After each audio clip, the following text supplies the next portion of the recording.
ಈ ಕಲಬುರಗಿ ಜಿಲ್ಲೆ ಶಹಾಬಾದ್ ತಾಲೂಕಿನ ಮುತ್ಗಾ ಗ್ರಾಮದ ಪ್ರವಾಹ ಪರಿಸ್ಥಿತಿ ತಾವೆಲ್ಲರೂ ಕೂಡ ಗಮನಿಸಬೇಕು. ಯಾಕಂದರೆ ಇಲ್ಲಿ ಬರ್ತಕ್ಕಂಥ ಮನೆಗಳಲ್ಲಿ ಎಲ್ಲರೂ ಕೂಡ ನೀರನ್ನು ನುಗ್ಗಿದೆ.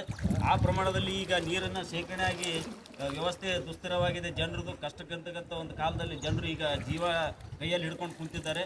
ಈ ಒಂದು ಸನ್ನಿವೇಶದಲ್ಲೂ ಕೂಡ ನಮ್ಮ ಶಾಸಕರು ಮತ್ತು ಗ್ರಾಮೀಣ ಮತಕ್ಷೇತ್ರದ ಎಲ್ಲ MLAಗಳು ಮತ್ತು ಮುಖ್ಯಮಂತ್ರಿಗಳು ಯಾರ ಗಮನಕ್ಕೂ ಕೂಡ ಇಲ್ಲಿವರೆಗೆ ಬಂದಿಲ್ಲ ಅಂತಂದರೆ ನಾವು ಒಂದು ಆಶ್ಚರ್ಯವಾದಂಥ ಸಂಗತಿಯಾಗಿದೆ. ಯಾಕಂತಂದರೆ ಎಷ್ಟು ಒಂದು ಪ್ರವಾಹ ಪರಿಸ್ಥಿತಿ ಬಂದರೂ ಕೂಡ ಇಲ್ಲಿವರೆಗೆ ಯಾವುದೇ ಅಧಿಕಾರಿಗಳು ಬಂದಿಲ್ಲ. ಇಲ್ಲಿ ಒಂದು ಸಮಸ್ಯೆಗೆ ಒಂದು ಪರಿಹಾರವನ್ನು ಕೂಡ ಘೋಷಣೆ ಮಾಡಿಲ್ಲ ಅಂತಂದರೆ ನಾಚಿಕೆಯ ಸಂಗತಿ ಇದು ನಮಗೆ. ಹಾಗಾಗಿ ಈ ಬೆಳಗ್ಗೆ ನಿನ್ನೆಯಿಂದ ಒಂದು ಲೈಟಿನ ವ್ಯವಸ್ಥೆಯೂ ಕೂಡ ಇಲ್ಲ. ಎಲ್ಲ ಜನರು ಕತ್ತಲಲ್ಲೇ ಒಂದು ಜೀವನವನ್ನು ಕಳೀತಾ ಇದ್ದಾರೆ. ಒಂದು ಗಂಜಿ ಕೇಂದ್ರದ ವ್ಯವಸ್ಥೆಯೂ ಕೂಡ ಇಲ್ಲಲ್ಲ. ಹಾಗಾಗಿ ಈ ಒಂದು ಆಗಿರ್ತಕ್ಕಂಥ ಕಷ್ಟಕ್ಕೆ ಈ ಶಾಸಕರು, ಸಚಿವರು ಮತ್ತು ಮಾನ್ಯ ಮುಖ್ಯಮಂತ್ರಿಗಳು ತಾವು ಕೂಡಲೇ ಇದಕ್ಕೆ ಒಂದು ಗಮನಿಸಿ ಪರಿಹಾರವನ್ನು ಘೋಷಣೆ ಮಾಡಬೇಕು. ಮತ್ತು ರೈತರು ಬೆಳೆದಿರ್ತಕ್ಕಂಥ ತೊಗರಿ, ಹತ್ತಿ, ಕಬ್ಬು ಇವೆಲ್ಲವೂ ಕೂಡ ಸರ್ವನಾಶಿಯಾಗಿ ಕೊಚ್ಕೊಂಡು ಹೋಗಿದೆ ಪೂರ ನೀರಿನಲ್ಲಿ.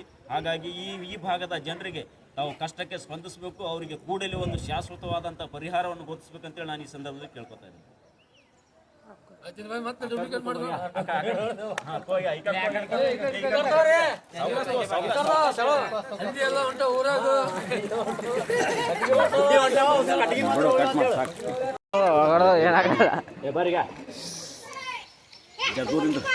ಈಗ ಹಿಂಗೆ ಕ್ರಾಸ್ ಅದನ್ನು ಕಾಣ್ತಾವ ಚಾಲು ಮಾಡಿದ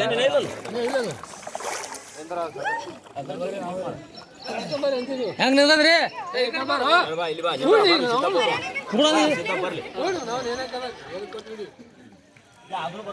ಯಾವಾಗ ಹಾ ಹೋಗಿದೆ ಬಸ್ ಹಾಕದ ದಾಟ ಆಗಿದೆ ಇಲ್ಲ ನಮ್ಮ ಬಸ್ ಹಾಕದ ಯಾಕೆ ಬಲ್ಲ ಜಲ್ದಿ ದಾಡ್ತಾನ ಜಲ್ದಿ ದಾಟ್ದಾಗೆ ಕುಂತಾನ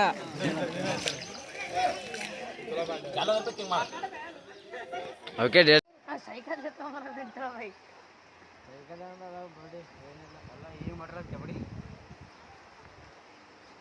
ಅಂಬೇಡ್ಕರ್ ಫುಲ್ ಕುರ್ಚಿ ಮೇಲೆ ಕಾಲ ಕೈ ಕುಂತು ಅರ್ಧ ಕಾಣತಾನ ಫುಲ್ ಕಟ್ಬಿಡ್ರಿ ಅದು ನೀರು ಫುಲ್ ಎಸಿ ಒನಿ ಎಲ್ಲ ಎಲ್ಲ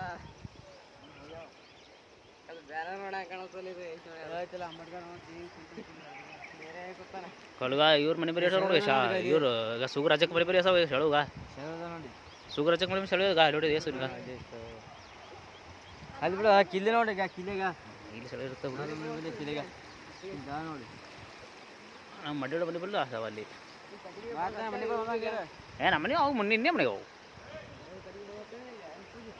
ಜಾಗದ ಮಾಡಿ ಮಧ್ಯಾಹ್ನಕ್ಕೆ ತೆಗ್ದೀನಿ ಚಲೋ ಮಾಡಿದ್ದೆ